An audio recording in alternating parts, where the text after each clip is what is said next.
Hey, everybody. Thanks for joining us today. This is an extremely important, critical conversation for us to have. I don't believe we can have enough of these. So I appreciate everybody tuning in. I'm excited to have AJ, Amy, and Kyle joining us today as well. And AJ, at this point, I would love for you to just give a brief intro of who you are and why you're here today. Awesome. Thanks, Andrew. Good morning, everybody. I'm AJ Head. I'm representing Safe Bars. We are headquartered in DC, but we have worked with bars, restaurants, resorts, hotels across the nation and also in Canada. And we're dedicated to making the workplace a safer place and empower folks to do that. We have a empowerment self-defense bent, so that's our angle. And I'm very happy to be here. And AJ, one thing I always love when I get the opportunity to talk to you, your positivity literally just radiates through the screen. I absolutely love that about you. Amy, that's a beautiful backdrop you're in. Is it real, or is that some kind of Zoom filter you have going on right now?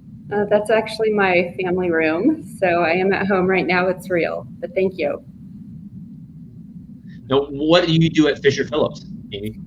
So I am an attorney with Fisher & Phillips. We are a national labor and employment law firm, and we represent the employer exclusively. So I worked in the brewer space for about the last 8 years, trying to help breweries realize that they need policies against sexual harassment and handbook and to do training for this very reason that we're talking about today. So that's a little bit about what I do. I'm looking forward to hearing the insight from your perspective.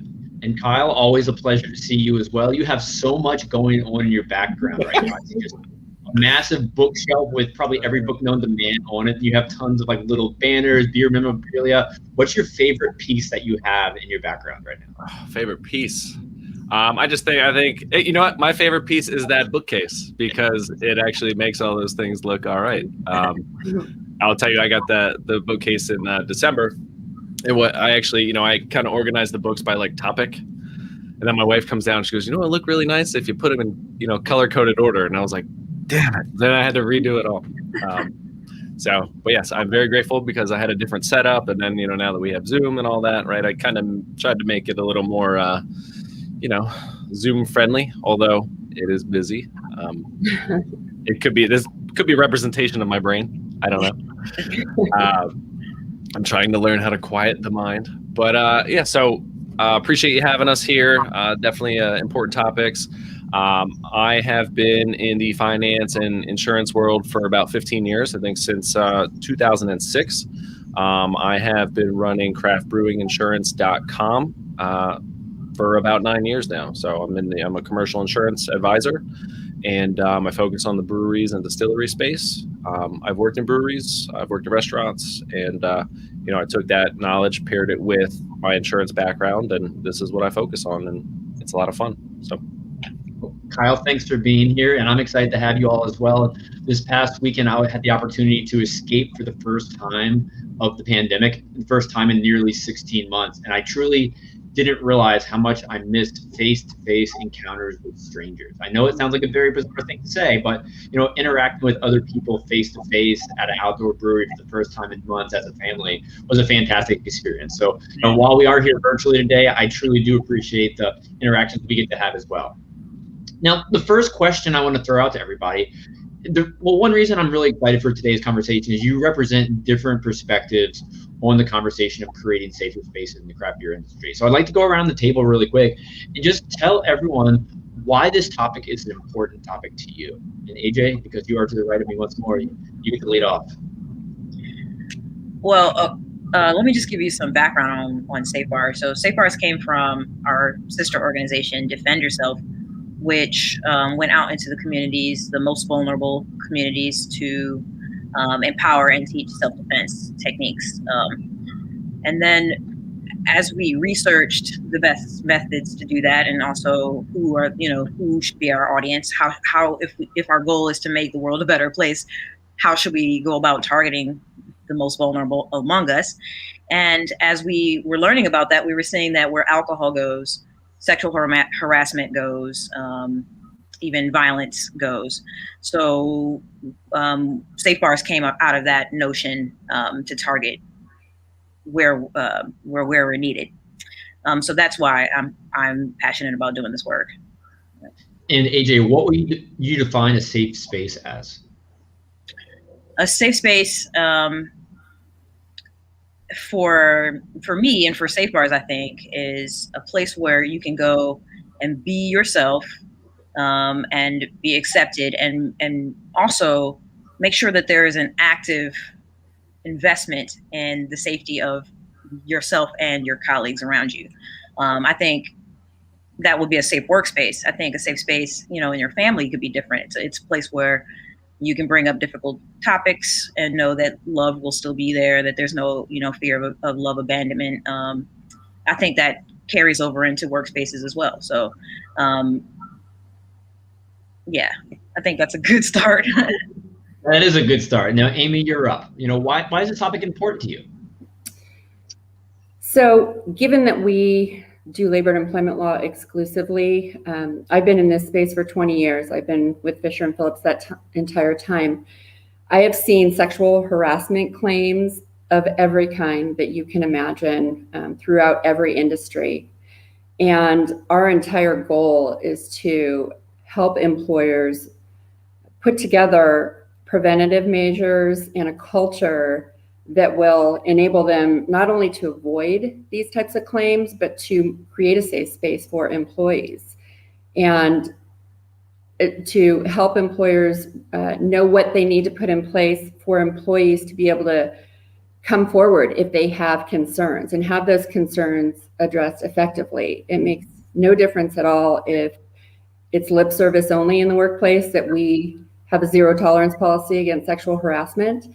If you're not walking the walk and your managers don't know how to identify and recognize problematic conduct, then you've got a potential lawsuit on your hands. And so it's important for me and for my firm that we can educate and provide tools to employers so that they can create that safe space and avoid those claims for themselves. And Amy, what would you define a safe workplace as? I think from the employment law perspective, a safe workplace is one where there is an effective, comprehensive written policy in place addressing what sexual harassment is, what an employee can do to report a complaint, what steps will be taken, and ensuring that retaliation is not tolerated for employees who complain. And then having a management team that understands what that means and actually enforces it. We've seen so often the employer that may have a policy in place but has a manager who is just known throughout the workplace as being the person that flirts or that allows comments and doesn't shut them down. So I think a safe workplace is somebody who really recognizes that zero tolerance is the way to go and enforces zero tolerance with their actions and not just saying it. Yeah, absolutely. Policies are all great, but unless you enforce them and actively make people aware of them and strive to constantly create a better workplace, then the policies are all for naught. Now, Kyle, thanks again for joining us. Yep. Why is this important to you? I mean, you're an insurance person, so where do you fall in here? Well, so being an insurance advisor, right? I have clients. My clients are breweries and distilleries, and I mean, let's face it, I love craft beer. I love craft beverages. I would like for them to stick around, right? So in order for them to stick around and, do the right things, right, they have to do the right things. So, they are such a big part of the community, big part of just, your state. They represent your city, your town, your part of the country. And, right, we want them to be looked upon in a positive light. So, I mean, that's why I'm passionate about it. These are my friends, right? I'm friends with the brewers. I'm friends with the staff. I like to coach. I like to learn all these books behind me, right? The personal development and their business mindsets. And a lot of these folks, sometimes they come from, being a home brewer, brewing in the garage, and then they go on to brew professionally. And as much as I can do to help them grow and teach them, what I'm seeing in the marketplace, if I can do that, it's only going to be better, for everybody. So, I'm passionate about it because I love the beverages that they put out. I love their staff and their culture. So, you know, if we can do it the right way, let's keep doing it the right way. Let's learn as much as we can. Agreed. Now, what would you define a safe workplace as, Kyle? So listening to AJ and Amy, I mean, you know, a safe workplace is somewhere where, you know, say if I'm putting myself as a brewery employee, like I want to go to a place where I enjoy working at, right? I want to work somewhere I like being at, you know, during, before, and after work. A place I can bring my kids, I can bring my friends, something I'm proud of. You know, something that it creates a culture of trust. And, you know, I think those are safe workplaces. I think when you have a culture of trust and that feeling of family, you know, you're going to have a safe workplace. So, you know, if we can continue to build on that, we can have these places. And go ahead, Amy. Sorry, I unmuted because there was a phone in the background originally. But to Kyle's point, you know, Kyle offers one of the greatest, I guess, tools from my perspective representing employers. What he didn't mention is that as somebody who provides insurance to companies, one of the best things that they can do is buy or purchase EPLI insurance. That's employment practices liability insurance. And from the employer's perspective, that's one way to also enable them to create a safe workspace, because if you don't have something like that to help defend against these types of claims and enforce these types of claims, it can put your brewery out of business with one claim. And so, you know, Kyle brings something very valuable to the table in this discussion with EPLI insurance. Thanks, Amy. Amy, I can imagine from your perspective, this is a tough one, because when you see someone publicly accuse a brewery of doing something terrible that no person should ever experience, and then the brewery asks you to protect them, how do you deal with that on a moral level? So that's an interesting question, because as a female, I'm not trying to defend sexual harassers who are, you know, doing wrong in the workplace. And so I am in a position where I've got to evaluate the claim to figure out if I think that the claim being alleged is legitimate. And there are legitimate claims, but very often, and unfortunately, we see claims that are fabricated or that are not entirely truthful.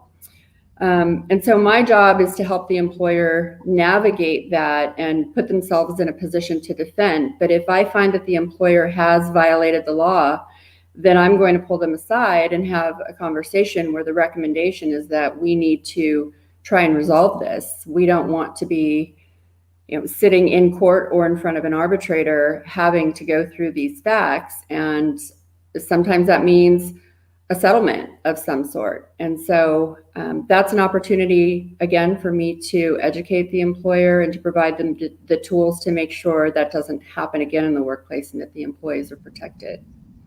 So your goal would be to kind of reiterate, when, you know, a brewery does have a claim that ends up being a true claim, I mean, you're going to walk them through the process to try to improve, in addition to trying to work it out with the person who brought forth the claim. That's right. And oftentimes, you know, if it's a manager that is the alleged harasser, the brewery is going to have to realize that they may have to let that manager go. And that's a struggle sometimes to get them to that point, because they may do a decent job of managing, you know, the tap room and the production and those sorts of things, but they are not good with the employees. And so, yes, it's my job to walk them through how to improve, how to create a safe workplace, but also to give them advice on, look, you need to be real here, and this is a manager that you can't afford to have in the workplace any longer. And those are tough conversations to have and realizations for them to come to. And AJ, I want to hear your perspective on this. You know, right now, so many claims have happened in the craft beer space, and it makes me sick. And I'm sure it makes all of you sick as well to hear, you know, our peers coming forward with unfortunate things that shouldn't happen to everyone. What are your thoughts on what Amy's saying about, you know, protecting the employer? Like, you know, it's tough because a lot of claims will never go to court. It's someone coming forward saying something happened, and then the employer having to evaluate. What are your thoughts on the process that should go through to validate these claims?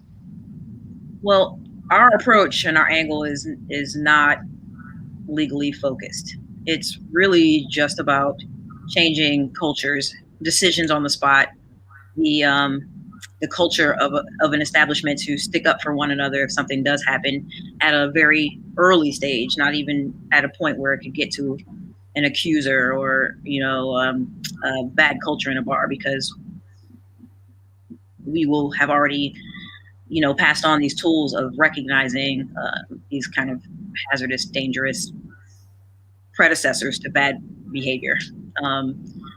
So we really don't act in whether a claim is true or false. It's really just about, how do we know that most claims, from our perspective, from a self-defense perspective, even if a claim proves to be untrue, there are 10 that are true. We need to believe people when they say that they have been put in a dangerous situation from our perspective, because we are targeting these situations. We don't have a legal stake in that. So I do feel like it's understandable why businesses would need that. And our hope is that with education and with like trainings like ours, the case of whether somebody's liable for a very violent or dangerous situation would even come up. Absolutely. We want to create safer spaces. Now, Kyle, I'd like to pose this question to you. Why does craft beer have a problem? In your perspective, you interact with a lot of breweries. This isn't something that's new. It's something that's been going on for the history of craft beer. But why do we have a problem? I think a lot of problems in any situation arise due to, say, lack of training or lack of education, lack of awareness. So I think that, there are times where folks, you have an incredible brewery, your sales are up, things are going great, and you think you're on top of the world and you think you can do anything. But, nowadays, and this isn't new, any of these situations, whatever it is, now everybody is the media. Everybody with a cell phone is the media. And, this has been going on for, centuries. It just wasn't always documented because not everybody had a cell phone at in their pocket. So why do breweries have the problem? I just think that they aren't aware yet, or they weren't aware of how hurtful they were being, maybe, no one spoke up, or, things get brushed under the rug, which is unfortunate. So again, I think that the training and the awareness and, ongoing training, right? Not just bringing, these situations up once a month or once a year. It's, hey, we need to, not only train the employees, but we need to train the managers. And you know what? We need to do it over and over and over until it sticks. I learn from repetition, right? So, if we can, stay on top of these things and keep them fresh, we're going to help to resolve these problems. So yeah, I just think it's training, it's awareness. It could be ego, right? Ego feeds a lot of just, any thoughts in your brain, right? So good or bad. It's awareness. We gotta open our minds up a little bit here. I think awareness is absolutely important. And so often in craft beer, when someone just gets hired at a brewery, it's almost assumed that they know what to do. But in many cases, I think we still need that training. We still need that education, whether it's on, how to serve a beer and educate your staff, or, how to treat your employees and how to engage with others at your brewery. AJ, from the Safe Bars perspective, when you engage with the business or whatever space they're in and you offer the Safe Bars training, do you typically see that they come to Safe Bars when they acknowledge they have a problem, or are they taking more of the preventative approach and they want to learn so they can prevent the problem? I think we have pretty much both perspectives come to play. I don't know if you all have heard about some things that have happened during Pride in DC at a sports bar in the area that's a gay sports bar, and there was a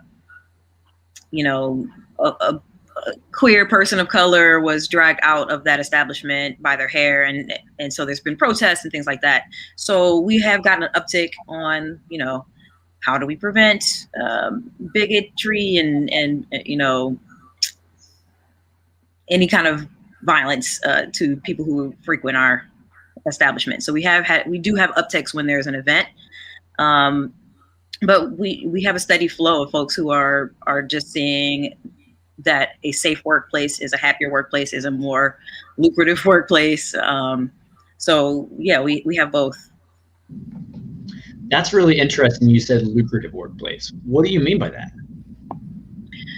I think the happier your employee, the happier your customers, your bottom line increases. I mean, we actually have numbers to reflect that. So it's not just me saying, la-di-da. It's if you can, the workplaces that have the least attrition are the most profitable. Like if there's a family feel to the staff, they make more money because people come there and they can feel that energy. And that's what we're trying to exact, just a safe place that people can come and break bread or share a beer. That's what we are so longing for right now. So yeah, good point, AJ. And Andrew, we talked on the podcast that we did about boosting taproom sales is, hey, happier staff, asking more questions, interacting with the patrons, the more they end up spending, the happier they are, the more likely they are to take beer home and share it, the more likely they are to invite people and come back with them. So yeah, I mean, that all stems top down, all the way through the customer, all the way through the community, right? And word spreads very fast nowadays. Good news spreads, bad news spreads quicker. So you get that word of mouth, hey, this is a great place to go, we really enjoy it, come visit us here, have events here, that sort of thing. So yeah, to AJ's point, the happier the staff, the happier the management, the better the product, it just continues to recycle, and you would end up being more lucrative over time. And no brewery wants to admit that they have a problem with this. It's not something that's easy to do. So how can we convince more breweries who might not have an HR department or might not have gone through any training to go through a program like Safe Bars, to invest in their staff, to invest in their management, to simply invest in education to creating safer workspaces? It seems funny that we have to pitch people to do things like this, but what are steps we can take to encourage breweries to go through these, necessary programs to educate themselves to be better people? I'll step in real quick. What I was thinking is that, you had asked, why does the brewery space have a problem? I think a lot of times, maybe the folks who are running it, the managers, the owners haven't had management courses or haven't, been involved in, emotional IQ type, EQ type situations, or tests or reading about it, learning about it, communication. So I think that's where we end up getting some of that stuff there. I think, we can talk about how to make the workplace safer and put some plans in place. I know Amy will be really good at talking about that. But when I talk to my clients about, from an insurance standpoint, you kind of have 3 levels of risk. One is to self-insure, which means, hey, we're not going to carry coverage for this. We're going to absorb this. 2 would be to transfer the risk, right? You pay a deductible and you have an insurance policy, so you pay your deductible, transfer the rest of the risk to the insurance company. And then the 3rd is to avoid the situation completely. So, just the example that I come up with is, the dogs in the brewery, right? Hey, people are afraid of dogs or people love dogs. What happens if our dog gets in a fight? It's like, if you are worried about that situation, why don't we just avoid it altogether? And now you don't have to think about it. So self-insure, risk transfer, or avoid, and training and education. So, but as far as steps, I know Amy's got the steps. Amy, let's hear about those steps. So just before we go into the steps, I'll say that, having gone to a number of craft brewer conferences, it's been a challenge to get the attention of the industry to put these steps in place. And it's funny, we stand there at our table and we have our exhibit and try to offer them materials and steps, and it's almost like we have the plague. They hear attorney, we don't want to get involved. And they also think that it's going to cost them money. And so they hesitate to spend the money to do the preventative work. But from my perspective, they can't afford to not take these steps, especially at this point. And one thing, I mean, Andrew, you had asked Kyle why he thinks this is even occurring in the craft brewing industry. And from what I've seen, it's such a unique industry in that you can have some friends who start brewing beer in their garage as a hobby. And then next thing you know, they are having some success and they're moving into a commercial space and hiring a few employees, and boom, they're at a magic number where laws apply that maybe didn't apply when they were working in their garage. And they started out with a bunch of friends and now they're hiring employees. And so not only do they need to take these steps, but they're required by law to take these steps, and they don't realize that. And so they really are putting themselves out there at great risk. So, there are a number of steps that a brewery can take, but I think first and foremost, you've got to have that written policy in place. As both Kyle and AJ said, you've got to have substantive training for your managers on what that policy really means and how to enforce it. While not required, you should also do training with your employees. You should review that policy in detail so that they understand how important it is and what they can do to protect themselves. Not only for themselves, but if they are bystanders and observe something happening to another employee, they need to speak up and feel free to do so. And then beyond that, employers need to know how to investigate these claims when a concern is brought to their attention. And so oftentimes you're going to have the manager who heard about that complaint or received it try to do the investigation, and they have no experience or training in handling that investigation. And that's where you can really mess things up too and make things worse for the employee. The employer needs to know how to take steps once they receive a complaint to put that employee in a safe space so that the complaint can be looked into. The employee is not feeling as if others are looking at them and they're being retaliated. If you need to put that individual on a paid leave of absence while you're looking into that complaint, there are a number of things that the employer can do that many just don't even realize.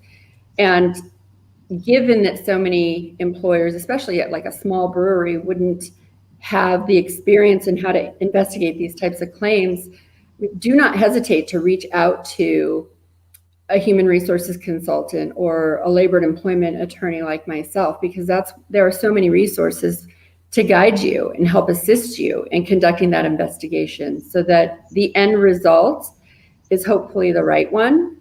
And so that type of complaint doesn't come forward in your brewery again, so that whatever that individual complained about, especially if it's substantiated, steps are taken to eliminate that sort of conduct altogether.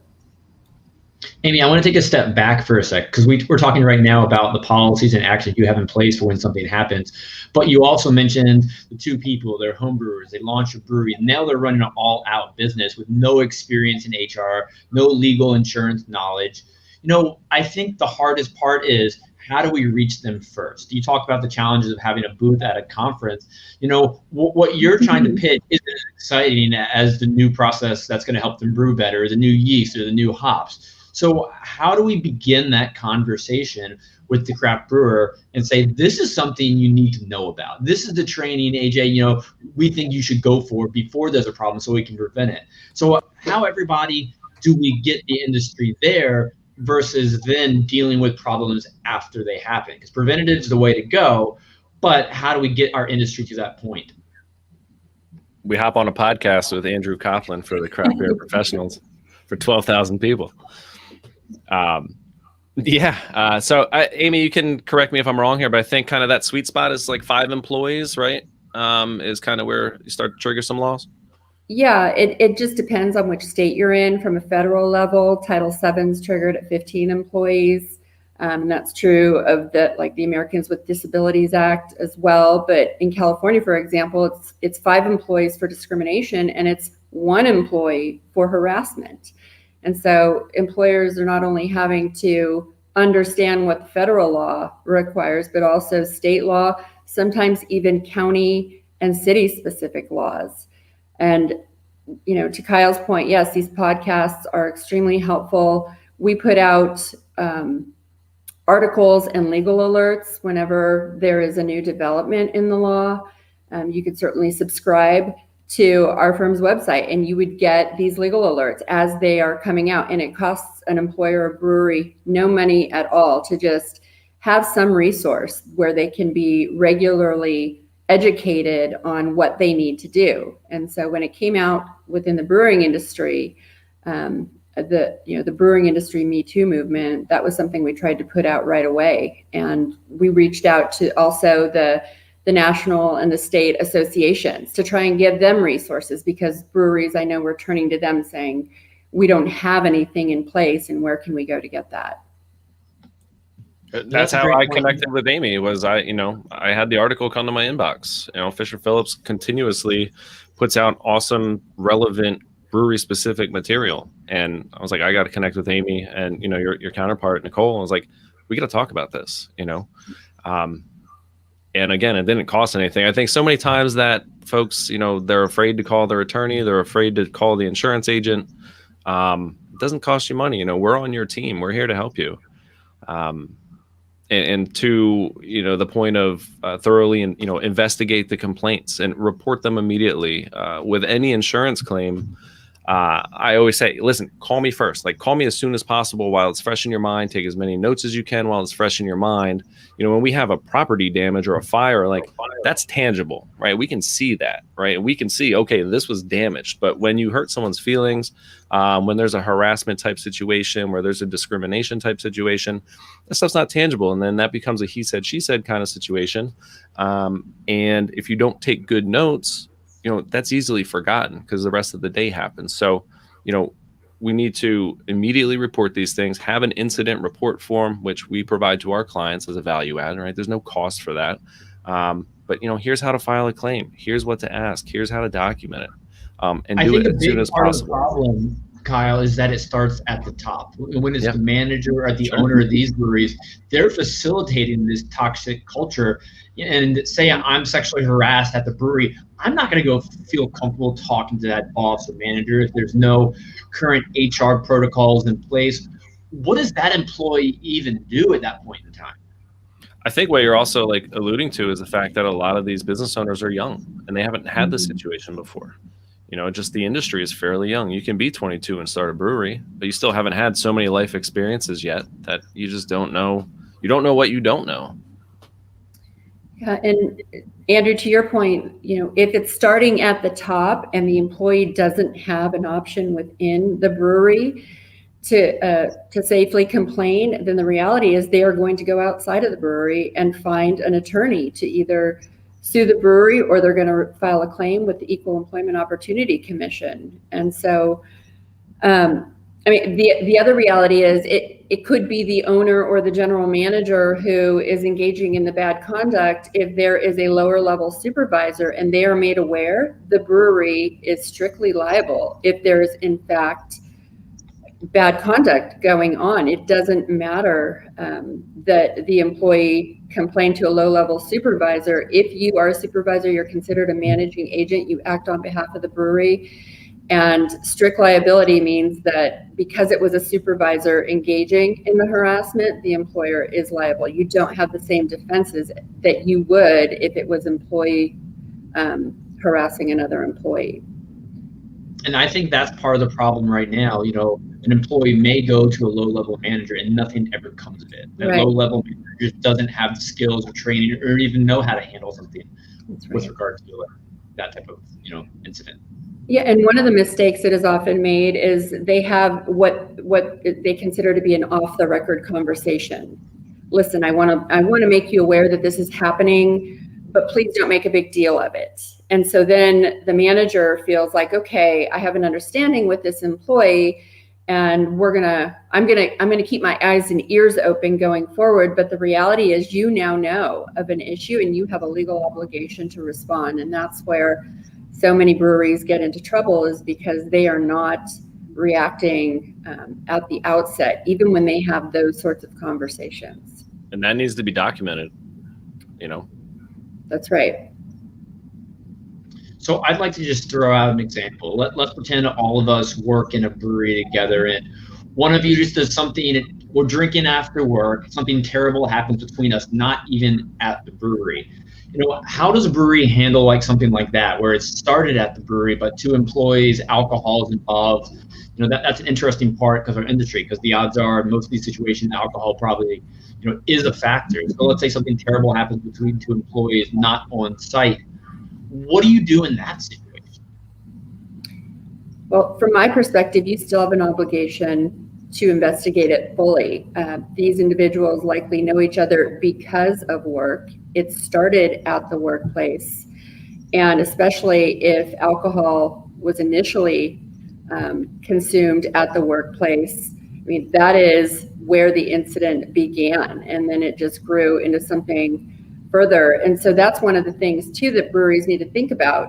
Do we need to have a policy in place about drinking in the workplace or drinking at your workplace, even off the clock? Because add alcohol and things become far more challenging when people's guards are down and they feel freer to say things that they wouldn't otherwise say. And so we see that happen regularly, oftentimes at, say, the holiday party, where everybody is off the clock, but they're out at a space. It's voluntary. You're not required to be at the holiday party, and alcohol's involved. And the next thing you know, somebody's made an inappropriate comment, or even worse, engaged in some sort of physical conduct toward another employee. But you are not off the hook, from my perspective, just because the inappropriate conduct took place outside of the workplace. If it involves two employees and it's brought to your attention, the employer has an obligation to look into it. Now, one of the things that you may investigate is at what point in the evening or the day did the conduct occur, and where were the individuals? And you're going to want to document that. But I don't think that insulates you from liability at all. And AJ, I'd like to kind of turn this to you for a second. We're talking about alcohol now. What does Safe Bars recommend when alcohol is involved? And Amy talks about employees hanging out and drinking alcohol. We all love craft beer; it's one of the best parts of the industry. But what types of precautions should we take to make sure these situations where alcohol are involved don't get out of control and inappropriate? I have a background in hospitality and bartending. So I know that it's part of the culture to go out, to an industry spot after your shift and have some beers or have some cocktails or whatever. And when I say culture shift, that's not what we're trying to target. Alcohol is not the enemy. The enemy is the behavior that might come out because of you're more comfortable because you have consumed alcoholic beverages. So from a Safe Bars perspective, we would say boundary setting is the most appropriate behavior or a tool that you need to learn. And the example that you gave of two employees going out to a different spot, if there's been a power dynamic beforehand, we teach folks how to speak to a person who may be their manager or boss to set a boundary. And peers, we teach how to set a boundary. And then, going from there, if you establish boundaries, if you are recognizing the language and behaviors of somebody who's trying to take advantage of their power or influence over you, then you have a better chance of defending it. That's what Safe Bars Ankle is. And a little bit about the Safe Bars training. So when a brewery, contacts Safe Bars because they're interested in educating themselves, what is a typical training program like through Safe Bars, and what are some of the main points? And there's so many different things you're going to go over in this training, but what are some of the key talking points that you put out there to the brewery? Yeah, so boundary setting is definitely a big one. Assertiveness training, also bystander intervention, which is big. It can help colleagues. It can help a bartender to a patron. It can help manager to bartender. Bystander intervention is all inclusive, and it makes everybody safer. And also de-escalation. So a lot of times, emotions are hot or fueled by alcohol. So de-escalation is a big one that we teach. Oh, and trainings can last. We can do it all three: bystander training, assertiveness, and de-escalation. We can do that in a 3-hour session. And does that 3-hour session give the brewery and the staff the tools to hopefully be better, and just the education, the resources they need to make steps in a positive direction or prevent? Yes, we believe it does. We do some follow-ups after that 3-hour session to see how it's going. If you've used your skills, if you need any brushing up, anything like that, we do offer that.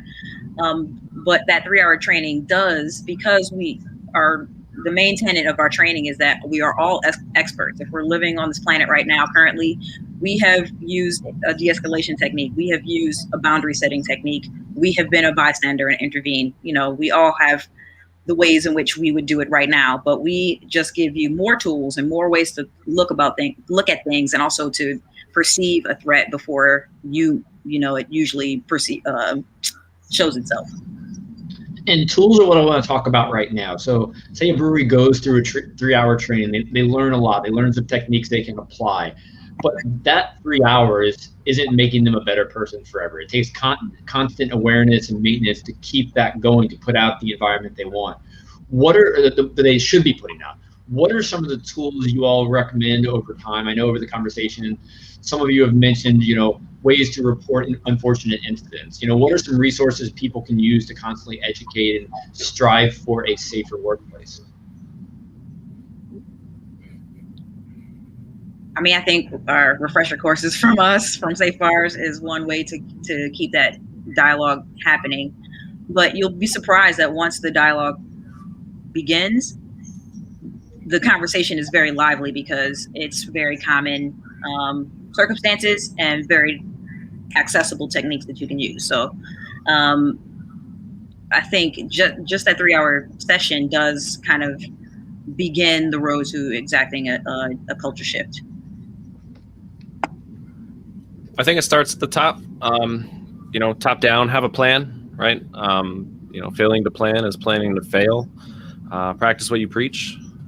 Do it consistently, do it repetitively, do the right thing. Sorry, Amy, I cut you off. No, you didn't at all. I do think that repetitive reinforcement is very valuable. Even if you put that policy in place and you do that training, do it every year. There's no downside, and employees may get bored by it because they've heard it so many times, but that's only going to be a good thing for the employers and the management. It's a good reminder. Have them sign off on that policy, making sure that they understand it, confirming that they've reviewed it, and confirming, and managers as well should have a separate management acknowledgement policy, confirming that they understand their obligation to not only not engage in the bad conduct, but to address it immediately, not only when somebody comes to them to complain, but when they observe it themselves or even overhear it secondhand. So I think reinforcing those policies over and over again is the best thing that the employer can do. Also, and we've had. Go ahead. I just say. No, Kyle, go ahead. Just same thing with maybe it's safety training, right? Whatever it is that we're coaching and teaching, incentivize these folks, right? Give them a reason to practice the good, best practices. As you and I spoke, right? The top salesperson in the tasting room, all they wanted was a $25 Chick-fil-A gift card, right? A day off, things like that. Like, give them a reason. Now, you shouldn't need a reason to be kind to people, but again, just something to reinforce, give them something to strive to, right? Have a goal. I think people naturally want to chase goals. So if you give them something to shoot for, that could keep them, on the right path. In our industry, it's obviously based on beer. It's based on running a well-run business. But I think more important than both those components is simply being a good person. If you're not a good person, you're going to fail at the others. You might make the best beer in the world, but if you're not creating a culture that's, welcoming and treats people with respect, then the problems are greater, and hopefully they don't last in the long run. So I think that's, what we have to think about right now. And, there's been hundreds of breweries that have been called out for terrible behavior over the past month. how do we hold these breweries accountable for what they've done? I don't know if this is quite going to answer your question, but I wanted to go back to something that you just said. How do we hold? Why? Let's see. How do we get folks on board is the question. And I think that you have put together a great panel from all angles to discuss, why it's important. It's important from Safe Bar's perspective because you want to be a kind person in the world, right? It's important from Amy's perspective because you don't want to get sued and lose lots of money in litigation. It's important for Kyle because he ensures that you are, checks and balances that you're doing the right thing, because to keep your insurance and to get insured and to sell, liquor, you have agreed to a certain kind of workplace. So I think the how to get people involved is all represented here, and the why to get people involved is because the craft brewery, the restaurant industry, bar industry is a hot spot. Like if I lived in San Francisco, I probably would get earthquake training, but I've never gotten earthquake training. But like you work in a hotspot industry as a craft brewer, as a bartender, as a bar manager, as a bar owner, purveyor of alcohol. These are things these are conversations you should be having. This is a culture shift that you should be invested in. Yeah, I think we continue to publicize the wrongdoing, right? Make people aware. Stop doing this. You're going to get called out. It's not good.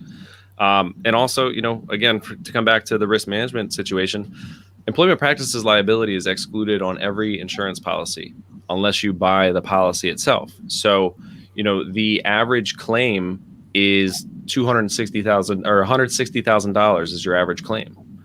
I've seen some just as simple as, hey, you cut my hours because of my nationality. They pay out, whether they're accurate or not, they pay out. So, you got to mitigate that risk, whether, again, it's educate. I think it's a culmination of all of these things, right? We add the education, we create awareness, we create a brand that we want to stand out in the community. If you're not doing things the right way, people aren't going to come back. And again, we talked about, AJ said, hey, it affects your bottom line. A $160,000 claim cash out of pocket that's not covered by insurance because you didn't spend $1,800 on a policy could put you out of business, right? So, there's a lot more to think about than just, making beer. Yeah. And Andrew, I think you asked, how do we hold breweries accountable for this type of conduct? And what's interesting is, why were women quiet for so long within the industry? And thank goodness that they were given a platform to come out and feel like they had the comfort level to do so. For whatever reason, it was not there. And I think it's just been considered kind of a boys' club for so long. And if you want to be part of that club, you've got to just tolerate, what comes with the industry. And we've seen that over the years, unravel industry by industry. And it just happens to be time for the breweries right now. So we hold them accountable by speaking up and complaining and letting it be known when somebody has engaged in harassing conduct. And all of this, it hit really close to home for me this past week. One of the breweries I go to every Thursday afternoon, I meet with a bunch of business owners. We sit on the patio. We've been safe through the entire pandemic. I'm a Mug Club member there. They were called out on one of the stories. And before, I had just read a lot of these stories, and they're absolutely terrible. They're absolutely terrible. But when it hits you 2 miles from your house, it hits you a little bit differently, because on one hand, it's terrible what happened to that brewery. But at the end of the day, how far do we take this? Do I not go to that brewery for the rest of my life? What steps need to be taken and what steps need to be done publicly for a consumer like myself or others to know that that brewery is taking steps in the right direction? I know it's going to be a long time before I go to that tap room again, but is it that brewery's responsibility now to publicly talk about everything they're doing to take steps in the right direction? With the world so based on social media these days, what should a brewery do who's had something terrible happen? Because they are a business and they want to succeed, but what steps should they take in the public eye to show that they've messed up, that they're taking steps in the right direction, and they're actively working to achieve that goal. I know it's a lot to unpack there. I think so At many the of end of the day, I don't want to go drink that brewery's beer for a while. And will I feel that way forever? I have no idea. Andrew, I've had a similar experience. There have been some breweries that were called out, and from my perspective, it's got to change from the top level down. And if the managers were the bad actors, I need to see that those individuals are gone, that they are not there, and that we are replacing management with managers who know how to address these kinds of issues, that are going to take it seriously, that are invested in creating a safe and preventative work culture. The good news is there were a lot of breweries that were called out, and we know who those breweries are, but there are a lot that they're doing the right thing. And the lens is now focused on all of them, but we've had calls from clients across the country that say, look, we haven't received any harassment complaints, but can you come in and just do an investigation? I want to know what the culture is. I want to know what my employees feel like the culture is here, and are we doing things right, and what needs to change? I don't know that I've addressed the question directly as far as what steps need to happen in order for me to go back into some of those breweries. I need to see real change, and more than just lip service. So many of them were quick to put out a public statement. But again, I need to see a change in management if that's where the problem lies. And I may go in and talk to them directly. That's why there's so many levels on this. Just looking at the average consumer who wants to support their local craft brewery, then they hear that something terrible happened there.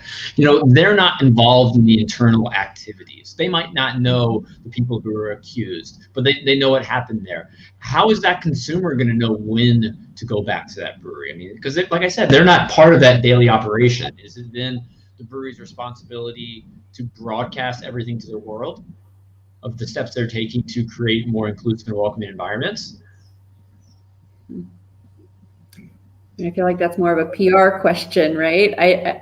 There's no legal responsibility to broadcast it. And I think it's going to be on a case-by-case basis what you need to do, depending on who your target audience is. But I will say that some of what I've read in the media has been helpful, and I think needed with respect to some of these breweries.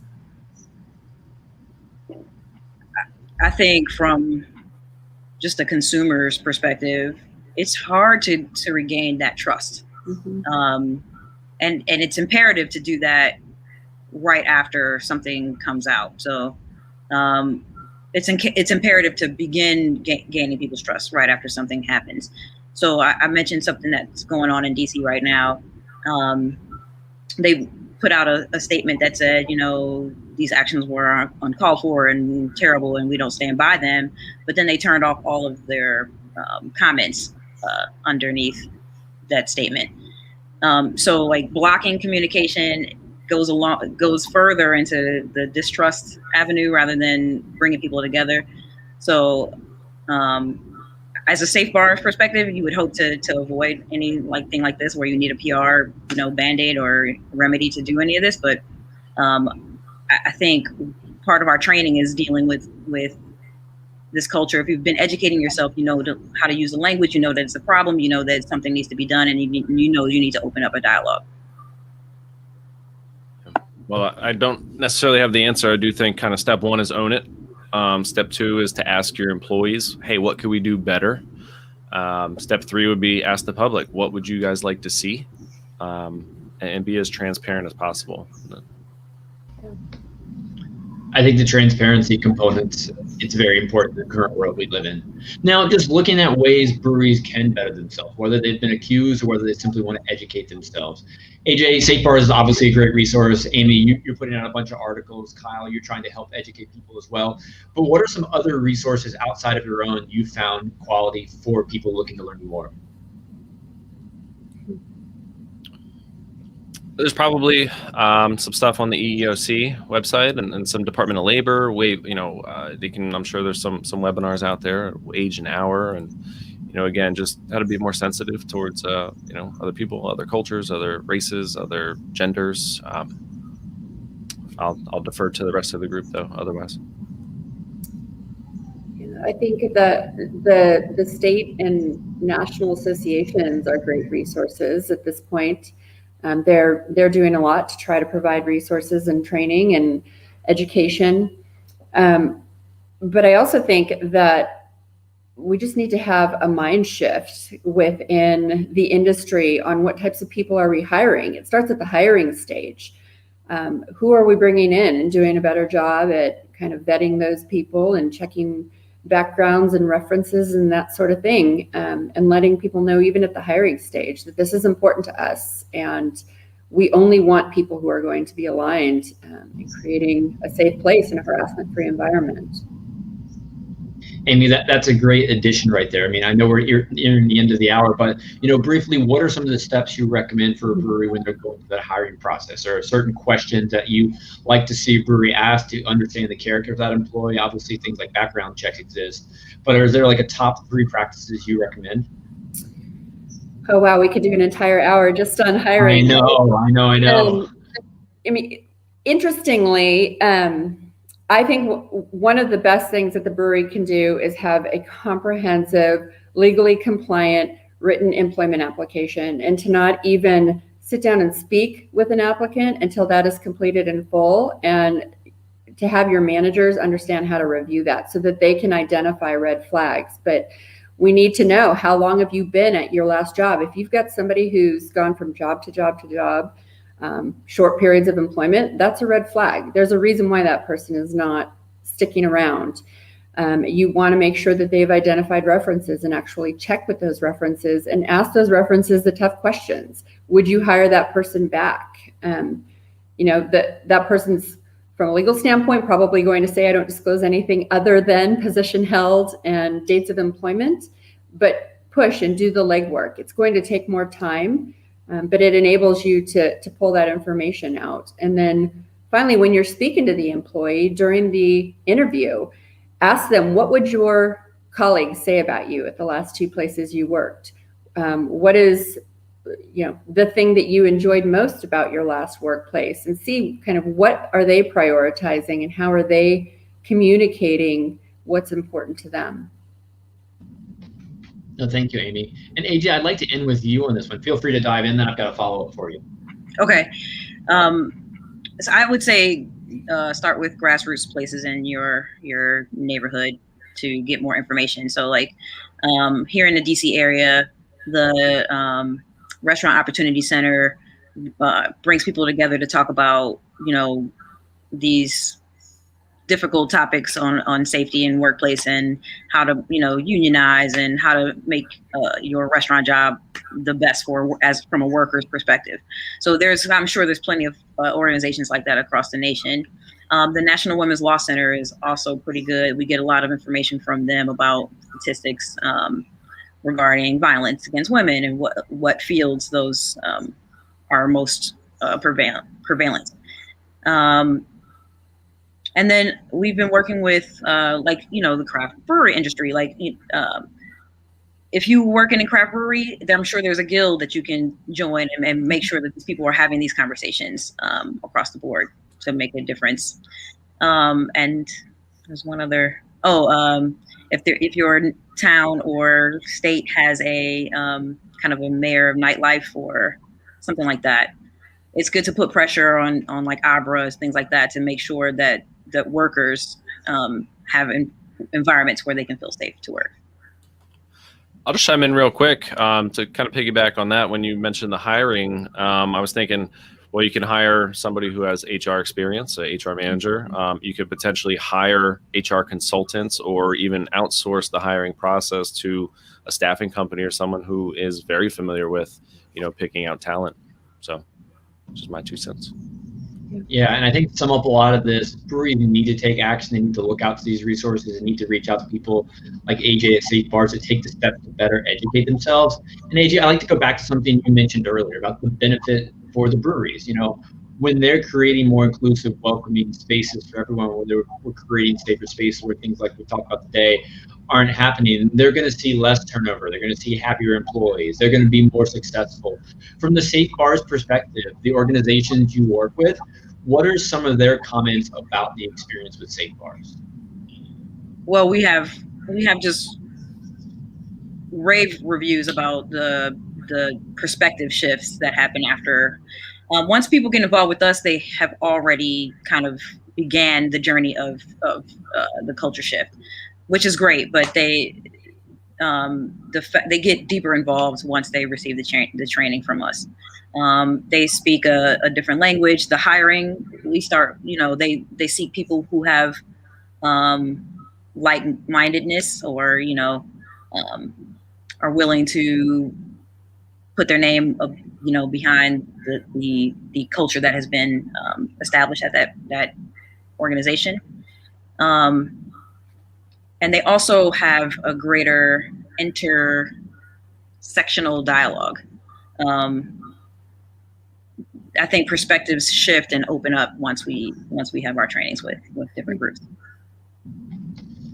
And hopefully conversations like this can continue to encourage breweries to take steps to just better educate and train themselves. Yeah. AJ, I always appreciate you. Amy, it was great hearing your perspective and all education you threw out today and advice. Kyle, always a pleasure hanging out with you as well. I appreciate the three of you for just being brave enough to hop on a platform like this and talk about how we can be better. So thanks again. This is the first of many, many conversations we need to have to make our industry better. But thank you all so much, and I'm looking forward to those beers in person before too long. I cannot wait.